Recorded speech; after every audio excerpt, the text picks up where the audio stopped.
UFOs, ghosts, ancient civilizations, the supernatural. We may never know the truth about what's really going on, but it sure is fun to speculate. This is Factor Theory Live with your host, Stephen Crawford.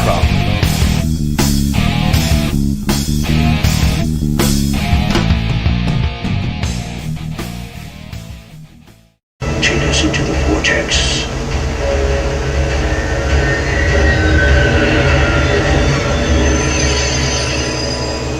Their agenda is set, I believe, ever since 1954 with the first Nazi SS, Bilderberg meetings, and they set those agendas every year for the 6 corporations that control our perceptions. Mm-hmm.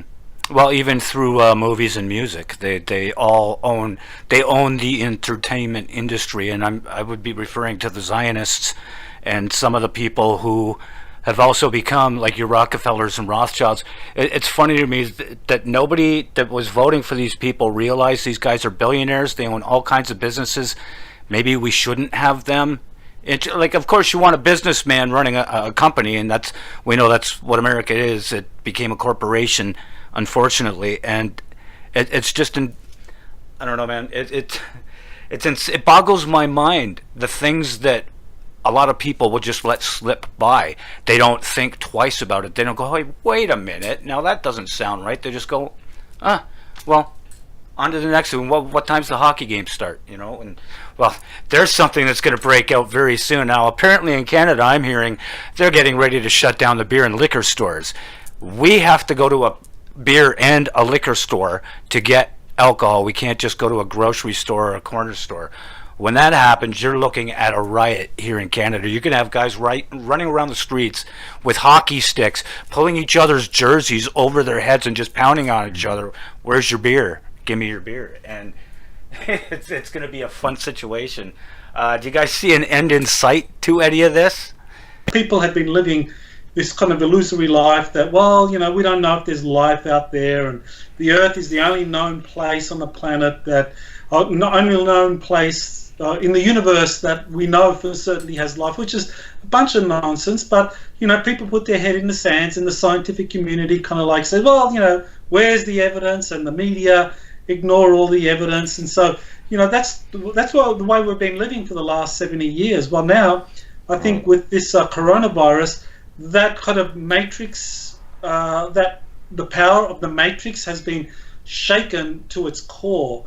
And as they start to close down all of the the sports and all of the entertainment and all of the restaurants and all of that, and finally the liquor stores and all of that, all of these people are going to be faced with a lot of time on their hands at home, and it's what are they going to do? They can't just go to their jobs and blindly do the kind of matrix task that they were assigned. The program's interrupted. Start thinking for the first time in their lives, and they're going to start maybe have the time to be able to think. Mm-hmm. Because I know there's a lot of really smart people out there, but they're not able to kind of listen to interviews like this because they don't have the time. They're too busy. Right.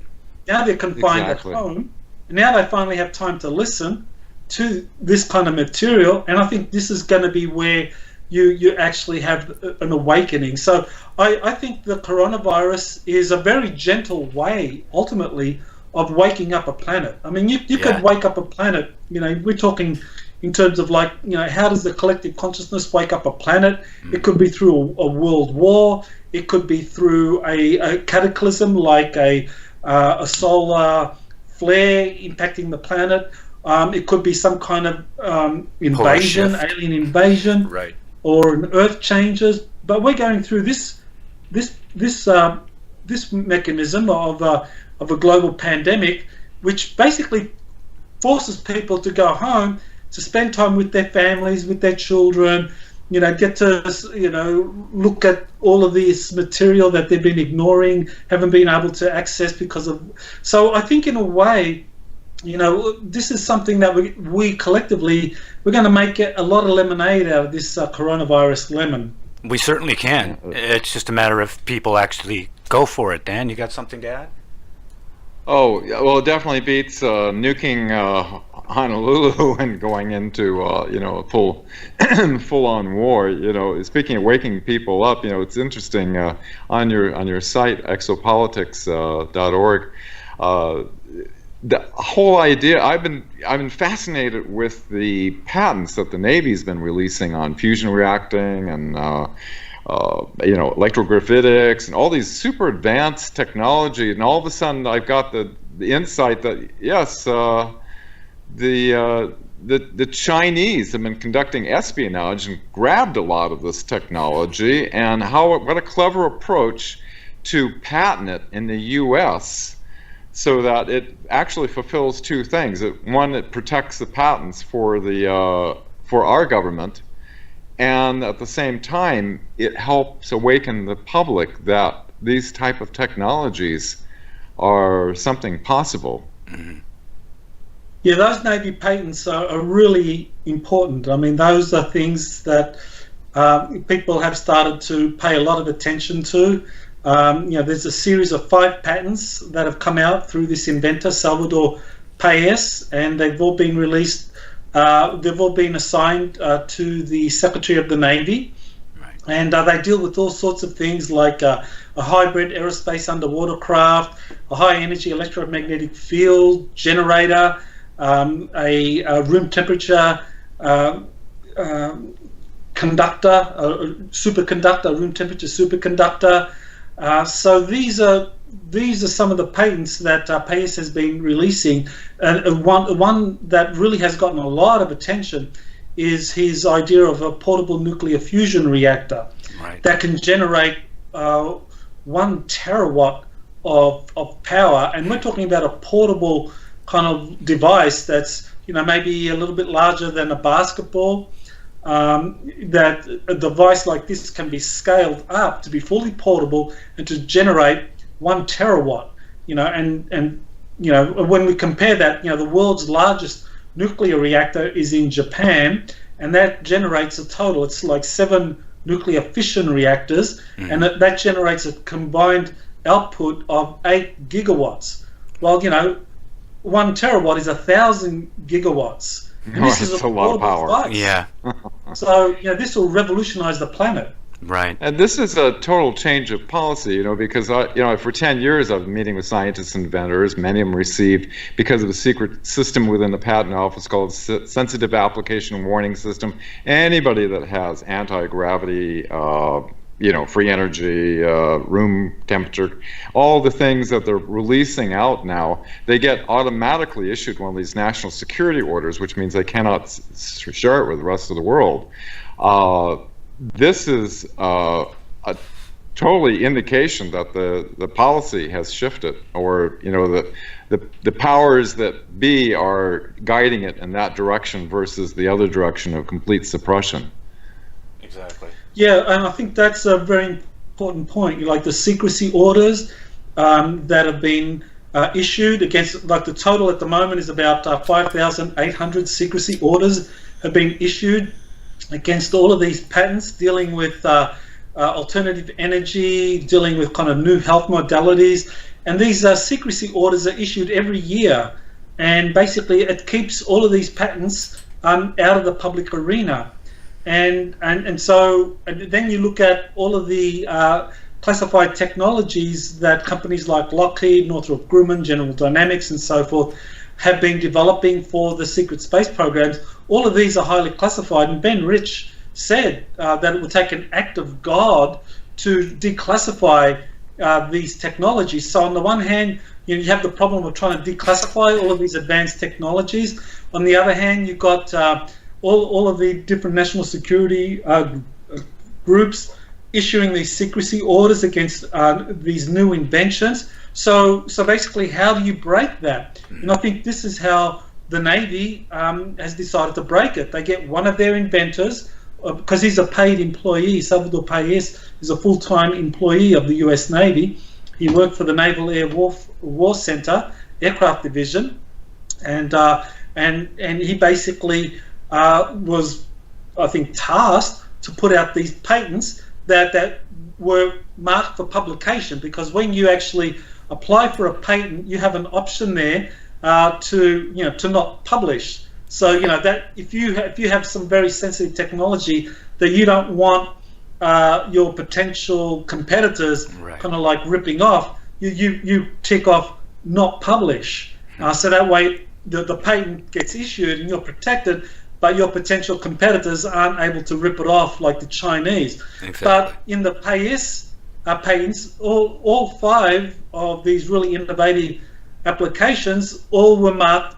They didn't have the not publish option marked, which meant that the Navy wanted this stuff to be published. They want the public to know that we have things like these Tesla shields that can be built to protect a city from kind of ballistic missiles, nuclear weapons, even coronal mass ejections. I mean, this is one of the inventions, the high energy electromagnetic field generator that can protect a city from a coronal mass ejection. Well, theoretically, it can protect the planet. Imagine if we start building that. We're protected. We can't be attacked. The whole MAD doctrine doesn't work because you can protect a city from nuclear weapons. So this is the kind of stuff that's been withheld for decades. But now through PAES, the Navy wants the public to learn this, and so this, I think, is really important. I think PAES is a very important figure in terms of what is coming our way. Right. And while there's technology, we've got Elon Musk. While we've developed anti-gravity, it's been, set back in October of 1954. He's wanting to continue to use the obsolete rocket propulsion technology to work with the U.S. Space Force. What's your thoughts on that, Michael? I know you did a great article on that. Yeah, well, thanks for raising that, Dan. Yeah, I mean, that was ridiculous. I mean, you have Elon Musk, who's, I think, done great in terms of like being able to optimize, this outdated rocket technology and get them to kind of like come up with a rocket that's reusable. But he's trying to sell this idea of reusable rockets to Space Force, trying to say that this is the future, not having a clue that the Air Force and the Navy have developed these incredibly powerful electromagnetic field propulsion systems, and and I kind of in that article on my website that Dan referred to, I kind of like speculate. Well, why is this? Was Space Force and the Air Force, were they just kind of like wanting to kind of like do a lark on Musk just to kind of like get him to introduce some ideas, or do they have kind of like a role in mind for Musk? Because I think the important thing to keep in mind is that even though when it comes to reusable rockets, Musk is trying to basically promote this outdated technology and optimize it for the future of Space Force. On the other hand, he is an innovator in coming up with the electric car and saying that there's no future for the internal combustion engine and for the fossil fuels, that we need to go electric. So in that sense, he's quite progressive. So I wonder whether Space Force are basically wanting to recruit Musk, and at some point we'll give him a briefing and say, hey, we've actually developed electromagnetic propulsion systems, and we want you to be the guy to push this out there into the general arena, and we'll help you do it. So the reusable rockets are just one stage, but the next stage is going to be electromagnetic propulsion. Right. Oh, yeah, we've been scammed from the Nazis going back to Disney and Wernher von Braun. Right. When Professor Hermann Oberth and von Braun both knew they figured out torsion physics, knew how to do anti-gravity without using rocket propulsion. But, von Braun was going on television back in the 50s and talking about, going to the moon and Mars using rockets propulsion, when they knew very well that they wanted to keep our population technologically at that retarded state while they have this advanced technology that was able to intimidate Truman and Eisenhower into a surrender. Mm-hmm. That's totally right. I think that was one of the things that William Tompkins, who worked for the Navy during the Second World War and then worked at different aerospace companies. That was one of the things that he said, was that what was happening, on the one hand you had Werner von Braun and Kurt de Boos and Arthur Rudolph pushing rocket propulsion technologies onto NASA and getting the US military-industrial complex to sink a lot of kind of R&D and funding into rocket propulsion technologies. But on the other hand, sabotaging anything to do with electrogravitics or electromagnetic propulsion systems, that they were sabotaging this all the time and just kind of like making it very, very difficult for the US military to actively start to develop some of these electromagnetic propulsion systems, and just rocket technologies were the only things that the US was allowed to develop, and that's that in the classified programs that has changed, of course, because in the classified Navy and Air Force space programs, they do use electromagnetic propulsion systems and torsion field physics for their spacecraft. But when it comes into the conventional military, or for NASA, it's all rocket propulsion. Right. Grateful President Eisenhower, when he lost control to the infiltrated Nazi corporations, that he set up a plan to with a secret Marine intelligence unit that appears to be activated today because of the threatening of our constitutional republic by these illegal elements that have infiltrated. Not a single person, a CIA director, head of intelligence, president, has been able to gain access to these illegal programs since the time that he lost control. Mm-hmm. I don't think... sorry, go ahead, Michael. Yeah, I was just going to just support what Dan said, that these programs have been very successfully covered up. They have kept very senior officials out of the loop, and you see a really good example of that with Admiral Wilson, Thomas Wilson, who in 1997 was given this briefing by Edgar Mitchell and Stephen Greer on on a particular UFO project. And when Wilson made inquiries, he was basically told that he didn't have need-to-know access. And at the time, he was the Deputy Director of the Defense Intelligence Agency and also the Deputy Chief of Intelligence for the Joint Chiefs of Staff. Right. And he was told, you don't have need-to-know. Later on, we find out, this is after Wilson becomes the Director of the Defense Intelligence Agency, that he found out that this corporation was basically trying to reverse engineer a recovered extraterrestrial craft. But he was again denied access, and he applied to, there's an oversight committee for the special access programs. He applied to that this Pentagon committee and saying, well, look, this corporation denied me access. Here I am, Deputy Director of DIA. I should be given access. And this oversight committee in the Pentagon sided with the corporation, said, sorry, you don't have need to know. I mean, just shows you how well all this stuff is covered up. Mm-hmm. Yeah, he was furious because they threatened him. He would lose rank and he would see an early retirement. Interestingly enough, the NRO classified advisor was from a meeting that I got involved with back in the early 90s. I was recording Bob Lazar for the first time. The base was on lockdown, and they put out this NRO classified advisory that had a distribution list on it, such as Cosmic Ops and Magi Ops. This was a document that Dr. Greer, along with Commander Will Miller and astronaut Edgar Mitchell, handed to the Admiral to look into, and he found out these were actual unacknowledged special access programs that were hidden within layers of secrecy within the secret, special access programs, and that they were controlled by corporations. Mm-hmm. And he was denied access, like Michael is saying. It's kind of sad, too, to think that there was a private at that time somewhere who knew the information that this guy was trying to get, because he did have a need to know for whatever reason. That's craziness. Now, I wanted to go to Mars next. I've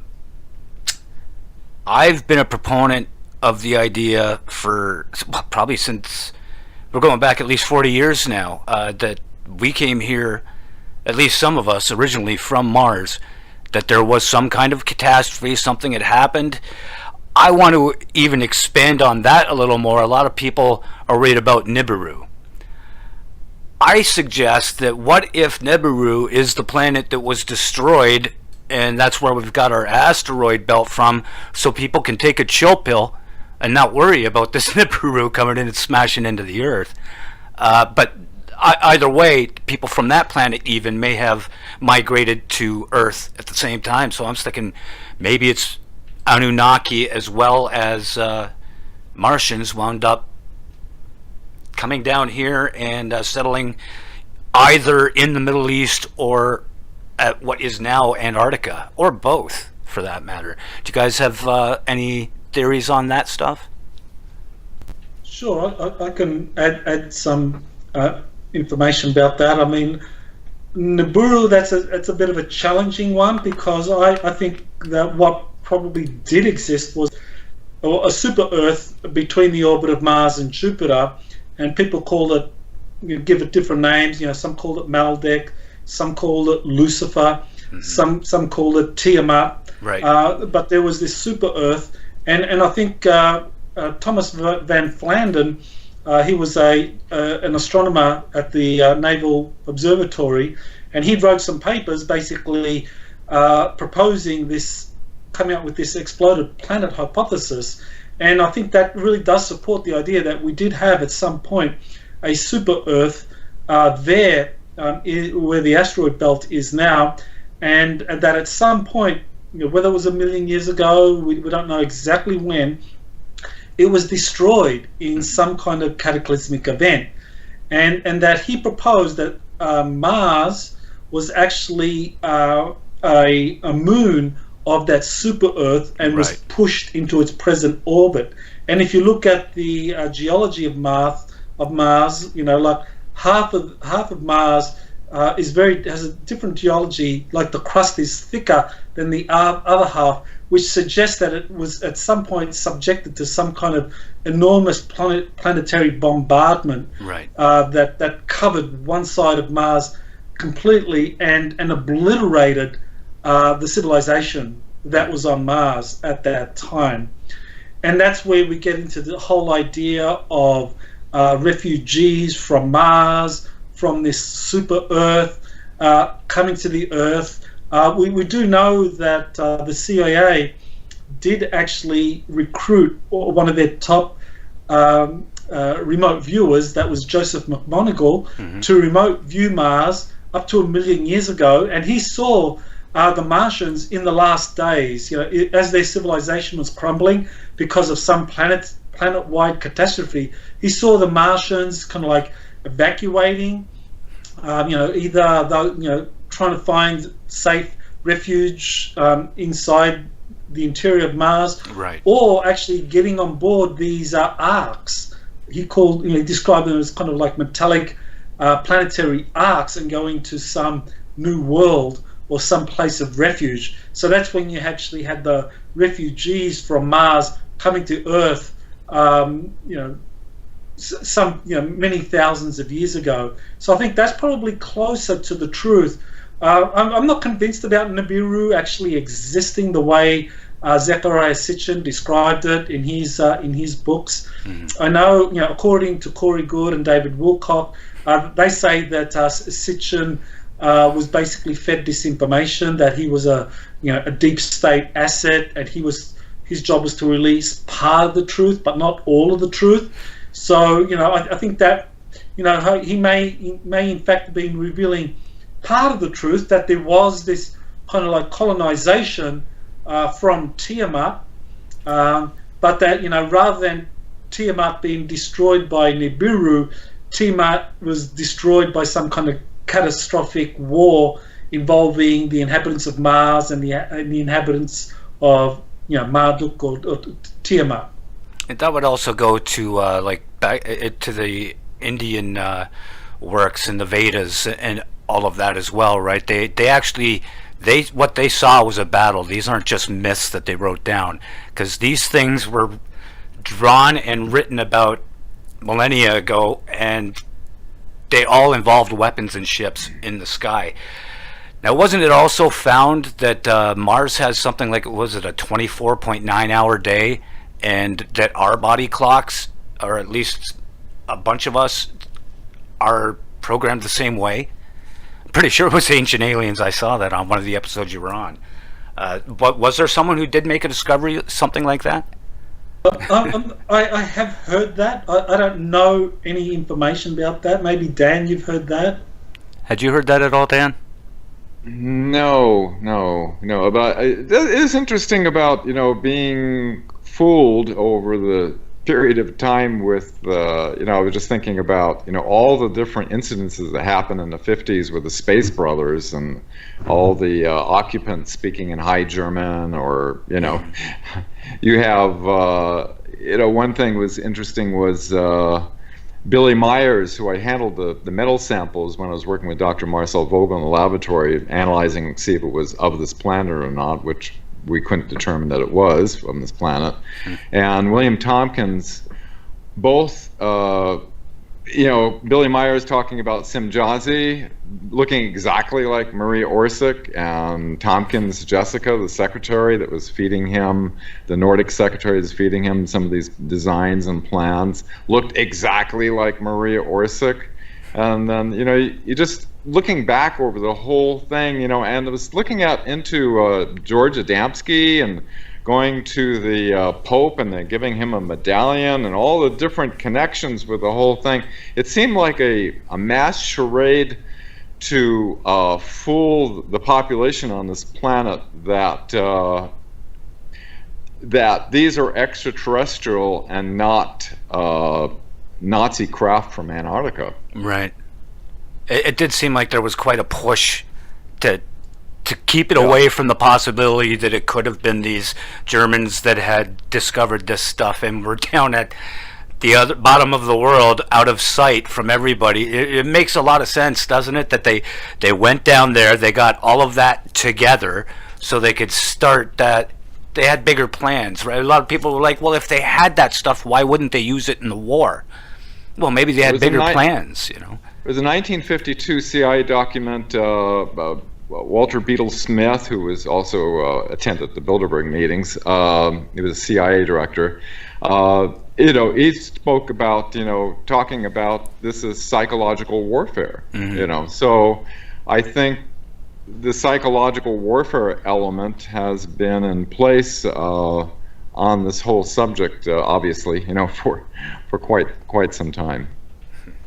There's a very interesting case that I found very telling, and it was I believe it was in 1957.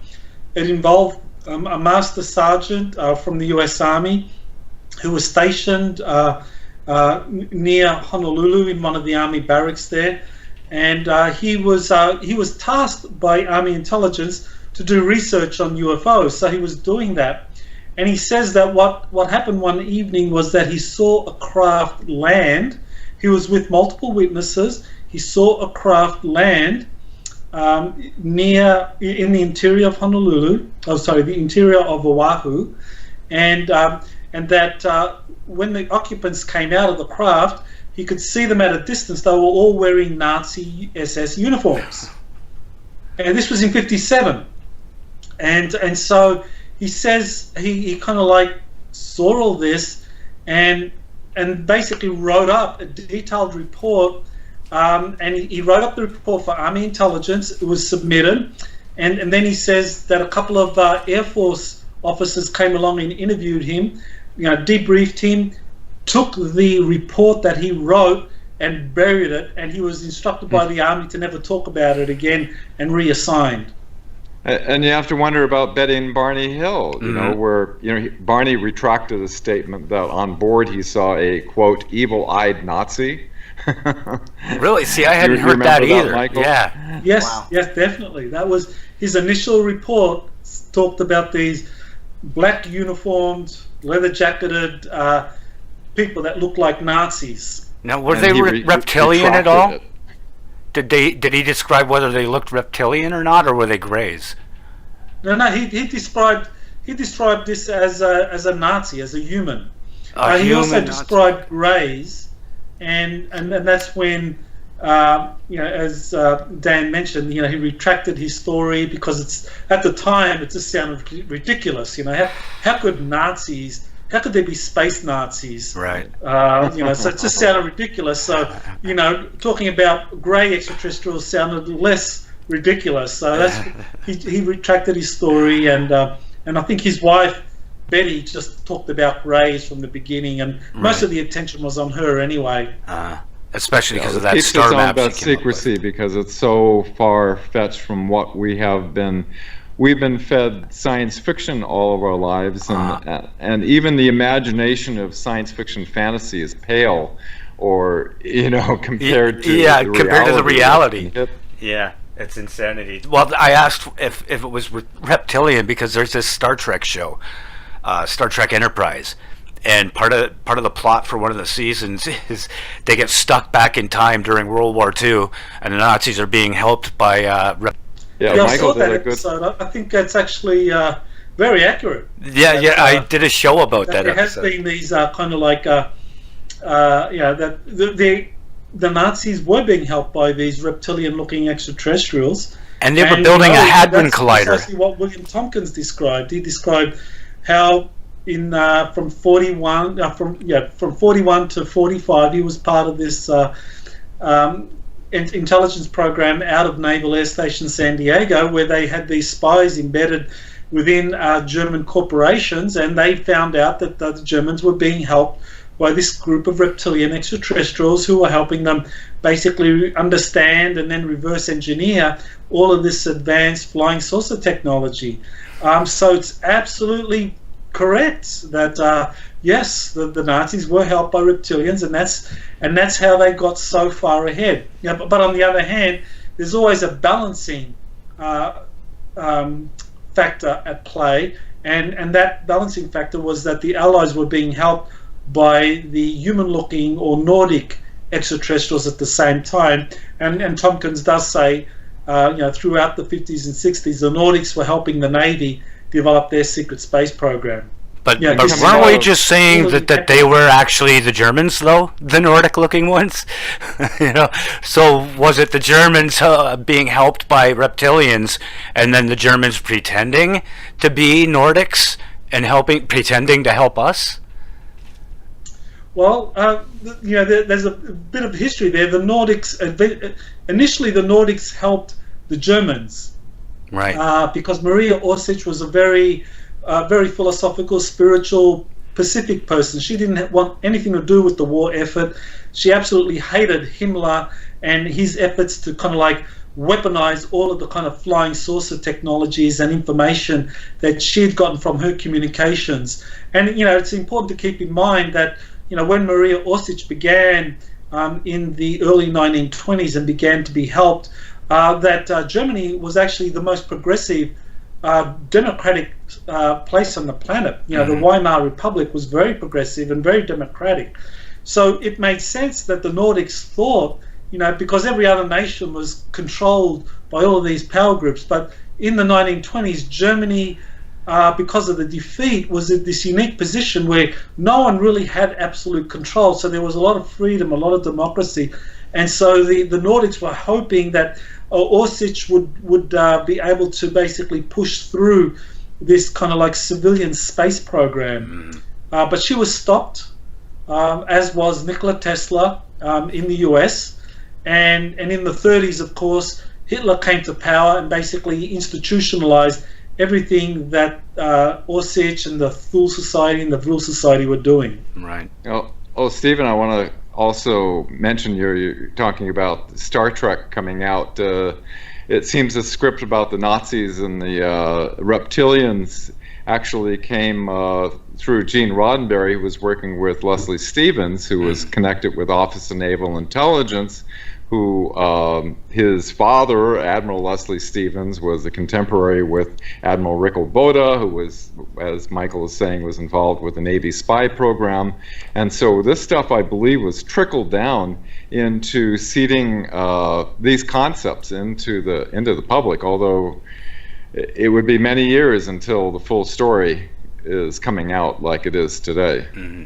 And I mean, isn't that a great way to get all of that information out, but still be able to go, oh, you watch too much TV because I remember that on Star Trek, yeah. And they've been doing that for, well, once they started, even with the war effort, they would take missions and turn them into movies. And you'd have Frank Sinatra and John Wayne playing out on the screen what was actually happening that was a top secret classified mission that wasn't told to the public only through these movies, you know. And so that they've had their feet on our throats really from the beginning. They've been able to contain any sort of information. I don't think there's going to be disclosure. A lot of people are going, disclosure's coming soon. I honestly don't believe it's going to come until they find a way to make one of these ships move the way that the Secret Space Force does and that the aliens do, but it runs on something that can be metered. When they figure out a way to have a ship that can move that fast around, and it's something that you would pump gas into, or something that can be metered, then they'll tell us about this stuff. So they'll still be keeping secrets. We still won't get that 0-point energy. We're just that's what I believe. I think we're just gonna get tidbits, and we won't know anything about the flying stuff for certain until they've got these things that they can show us. Oh yeah, see, it runs on solar or whatever. You know, something that can be metered. You guys have any ideas? I think that's a good point, Stephen, because I think one of the things that I found was that in doing the research is that, you know, if you look at someone like Otis Carr, who in the 1950s and early 60s, he built a fully functional flying saucer using off-the-shelf material that he would just go into the hardware store, and he was able to build this stuff, you know, using the information that he'd gotten from Nikola Tesla. So building a spacecraft, you know, with the kind of power propulsion system you need, energy system that you need, or all of that can be done very cheaply. You know, we see people like Otis Carr were able to do it, but I think you're correct that what's going to be revealed is something along the lines of like what we're seeing with the Navy patents. You're going to have like, say, this nuclear fusion reactor that can generate like 1 terawatt, which is going to be incredible, but it's going to be companies like Lockheed or General Dynamics or General Electric that builds these things, that you can't go and build one of these things because, right, you know, it's too powerful, too dangerous, and you wouldn't be allowed. But, you know, if you wanted, if you say your city wanted to invest in one, you could pay X million dollars to, say, General Dynamics, and it'll build one for you. Right. I think that's the way they're going to go. Similarly with the spacecraft, that they're not going to go down the path where you, the general public, you can get into your backyard with your, you know, inspired inventor friends and build something like Otis Carr did, exactly, which is fully capable. You know, you'll be shut down like Carr was shut down. It'll be like, no, it'll be Boeing, it'll be Airbus, it'll be all of these kind of major aerospace companies that build the craft, you know, for civilian industry, you know, the flying saucers or the, you know, rectangle, whatever kind of shaped craft you want for space travel that's using electromagnetic propulsion. You have one of these major corporations that builds that for the general public. Yeah, exactly, because they can't have us doing that. Oh, sorry, no, you go ahead, Dan.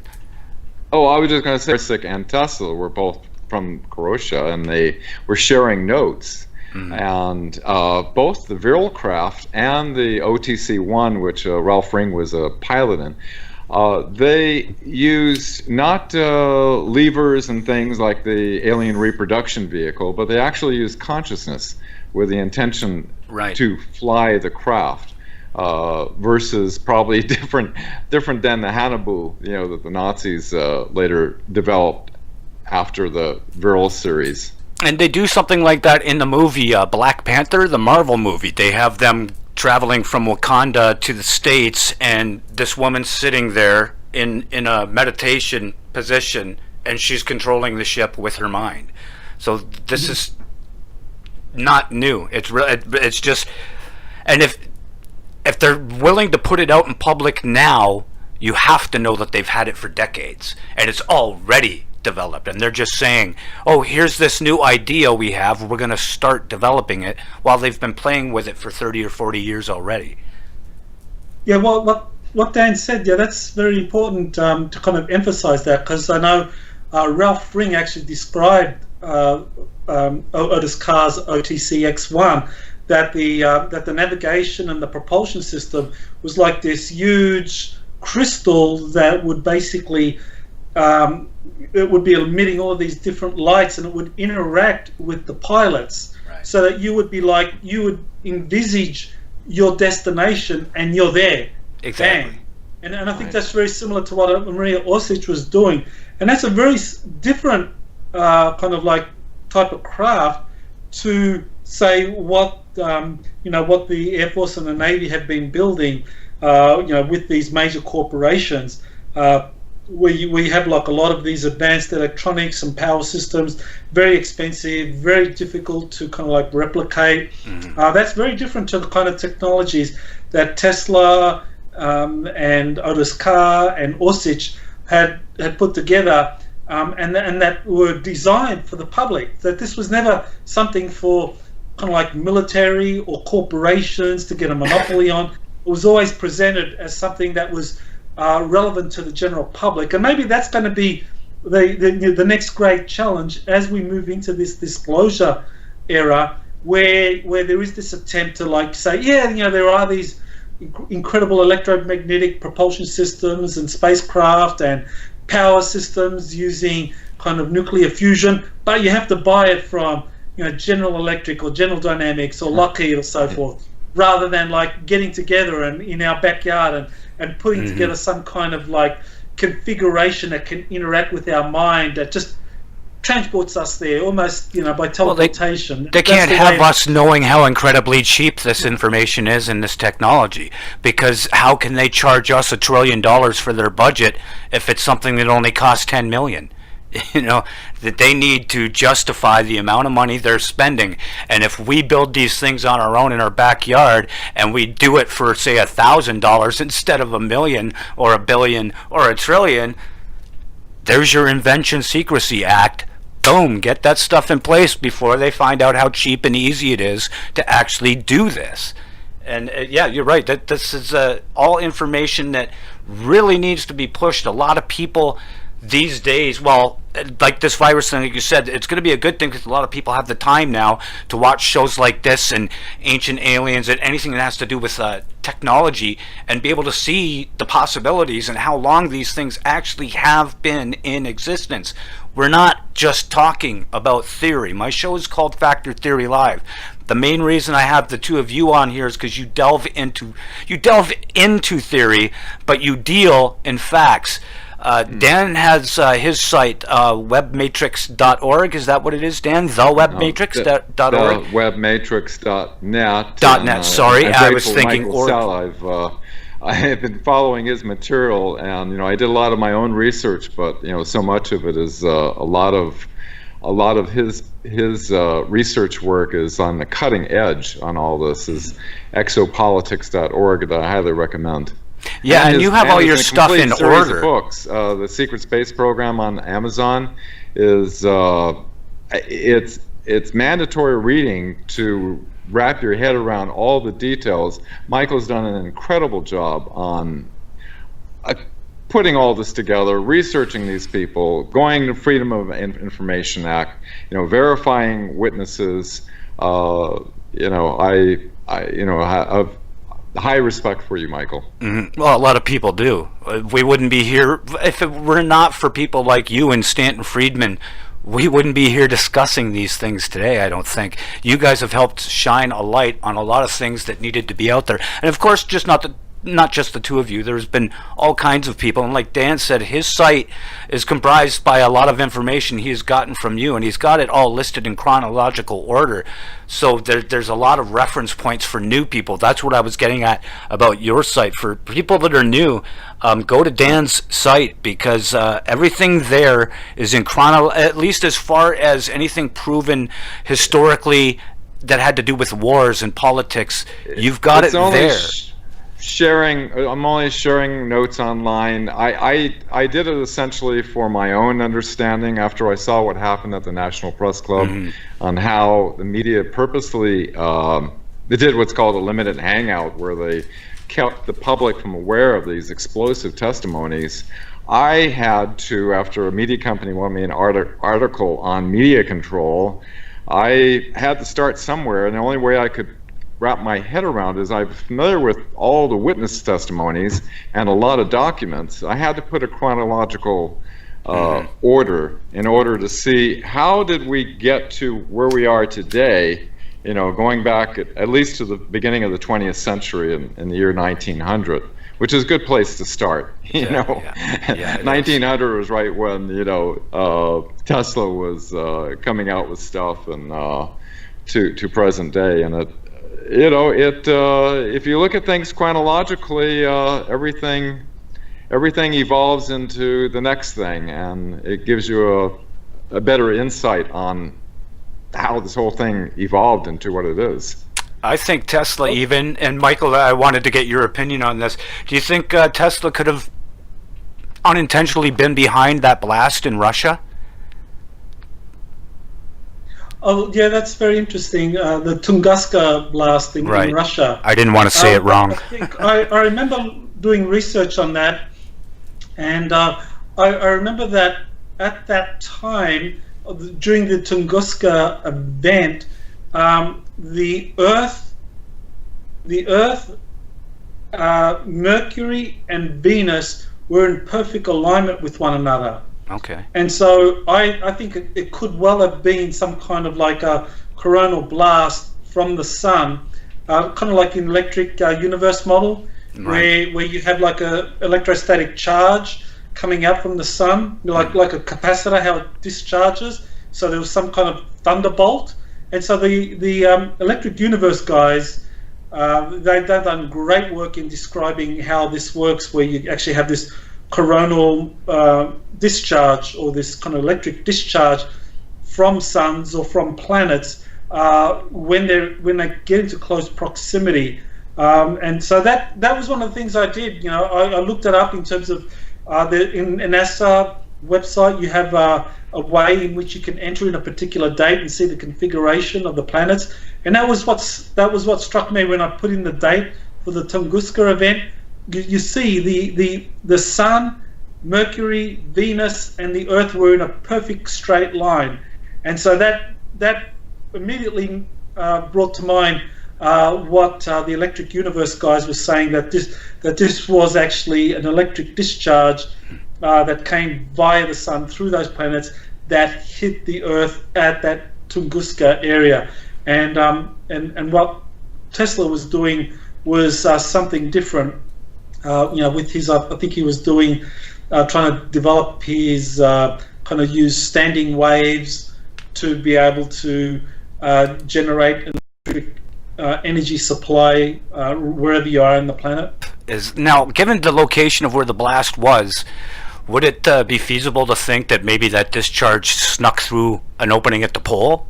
Because doesn't the magnetic field that protects us, isn't there a slight opening at the bottom and top of those fields, and could it have possibly shot through that way? Do you think that's, or am I just making stuff up here?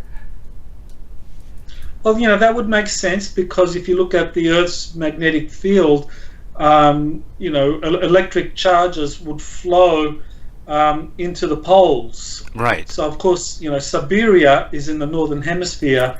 I don't know what latitude it is, but it's a very high latitude.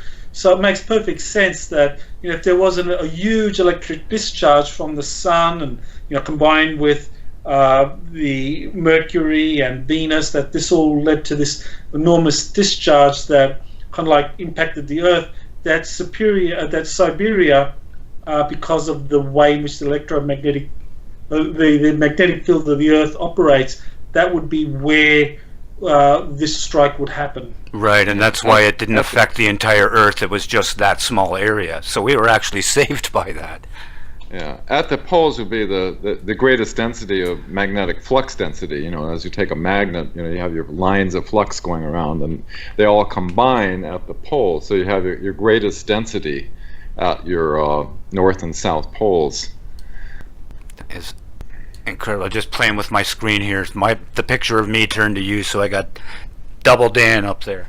Okay, well, you know what, guys? It's been about an hour and a half here, longer than I thought it was going to be. I enjoyed this conversation immensely. Is there anything else you just want to talk about? We have exopolitics.org and the webmatrix.net. Sorry, I got those messed up the first time. Anything you wanted to get into further, Michael?